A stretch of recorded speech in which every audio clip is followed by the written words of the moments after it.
Hello, it's Miriam from St Peter's, and today I'm bringing you the next thought for the day in our series on 1 Corinthians chapter 13, thinking about how we can be more loving.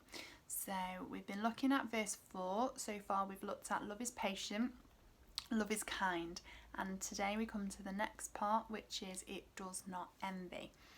And at first, when I reflected on whether to include a thought on love does not envy, my first thought was not to, really, because often we think of envy as a very insular emotion, which often causes ourselves a lot of harm and our relationship with God a lot of harm, but we don't necessarily think about the impact that it has on our wider relationships.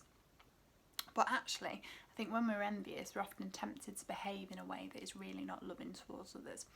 And in the Ten Commandments, we're told right from the start, at the beginning of the Bible, do not covet what others have. And we know that love should be focused not on our own personal desires, but should be selfless.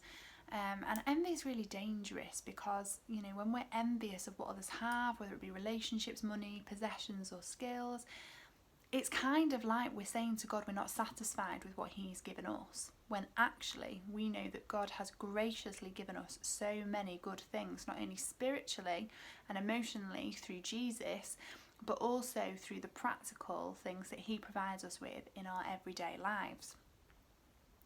And when we think about the Greek word for envy, it's actually translated as to burn with zeal, which conjures up quite a picture, almost this idea of boiling over with envy, anger and hatred. And we know that hatred and anger are at the opposite ends of that emotional spectrum to love, and the complete opposite of what we want to be achieving. And we might not think really that we do feel hatred or anger towards others, but it can become easy when we start to become envious of people and the things they have or the character traits they have to behave in ways that really aren't very loving. We can almost distance ourselves from them and seek to spend less time with them, which can cause hurt. But also, sometimes we can be tempted to speak negatively about them in a way to almost bring down the positive aspects, perhaps the thing that we're envious of. But actually, I think when we're thinking about